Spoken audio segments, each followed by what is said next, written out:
Pakistan Standard Time. Assalamu alaikum. This is Radio Pakistan. The news read by Hassan Gilani. First, the headlines.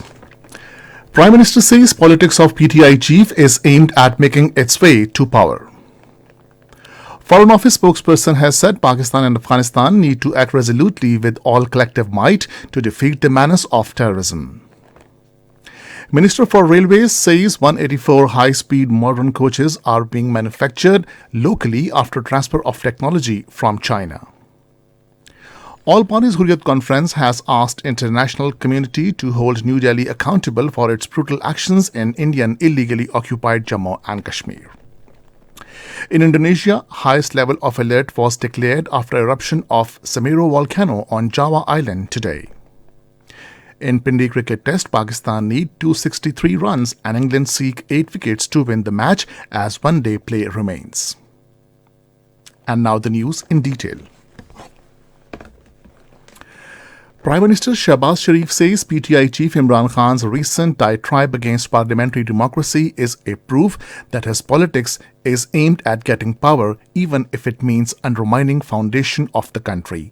In a tweet today, the Prime Minister said this is the latest in a series of attacks that fly in the face of how democracy functions in modern nation states.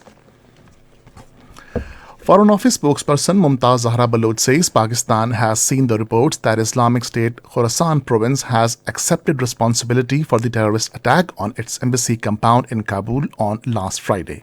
In a statement, she said Pakistan is independently and in consultation with Afghan authorities verifying the reports. The spokesperson said the terrorist attack on Pakistani embassy in Kabul is yet another reminder of the threat that terrorism poses to peace and stability in Afghanistan and the region. She stressed the need to act resolutely with all collective might to defeat the menace of terrorism. The spokesperson said Pakistan, on its part, remains steadfast in its commitment to combat terrorism. Pakistan's Special Representative for Afghanistan, Mohammad Sadiq, has also urged for collective efforts to defeat menace of terrorism. In a series of tweets today, he said, terrorist attack on Pakistan embassy in Kabul is yet another reminder of the threat that terrorism poses to peace and stability in Afghanistan and the region. Mohammad Sadiq said Pakistan remains steadfast in its commitment to fighting terrorism. Minister for Railways Khwaja Saad Rafiq says Pakistan Railways has received the first batch of 46 high-speed modern coaches from China. Addressing a press conference in Lahore today, he said these are completely built units manufactured in China. The minister said Pakistan Railways 184 similar coaches are being manufactured at Carriage Factory in Islamabad after transfer of technology from China. He said we have got technology from China, which is a great achievement.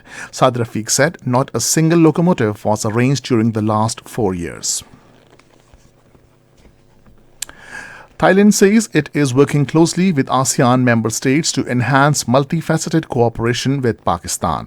Addressing a ceremony in connection with the 95th National Day of the Kingdom of Thailand in Islamabad, Thailand's ambassador to Pakistan, Chakirit Karivanch, said both countries are focusing on exploring more avenues of trade and investments in multiple sectors.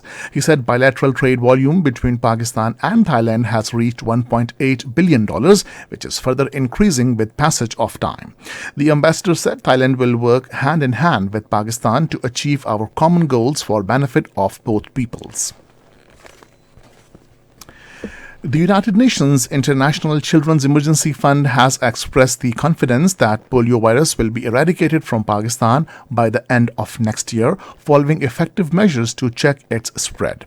In an interview with APP, the UNICEF Regional Director for South Asia, George Leryov Adijin, said the current data suggests that polio virus is now under control in the country. He said we are using all available resources and services at our disposal to reach every child in Pakistan with life-saving vaccines and protect them against the polio disease. Appreciating efforts of health workers traveling to all parts of the country to administer vaccine to every child, he said the program is back on track to stop all wild polio virus transmission. George Daryov Adij said Pakistan is in a better position today to eradicate polio than a year ago. This is Radio Pakistan. Senior leader of All Parties Hurriyat Conference, Ghulam Ahmad Gulzar, has deplored that India is subjecting the people of Indian illegally occupied Jammu and Kashmir to the worst brutalities for demanding their internationally recognized right to self-determination. According to Kashmir Media Service, Ghulam Ahmad Gulzar, in a statement issued in Srinagar, said 1 million Indian troops are enjoying unbridled powers under draconian laws, committing grave human rights violations in the territory, making the life of the besieged Kashmiris a hell. The APHC leader appealed the international community to hold India accountable for its brutal actions in the occupied territory. Meanwhile, Indian troops continued their cordon and search operation in different areas of Srinagar, Badgam, Baramulla, Bandipora, Kupwara, Islamabad, Pulwama, Kulgam, Shopaiya, Poonch, Rajouri and Jammu. The residents of these areas said during these operations the troops barged into residential houses, terrorized the inmates including women and children and vandalized the household goods.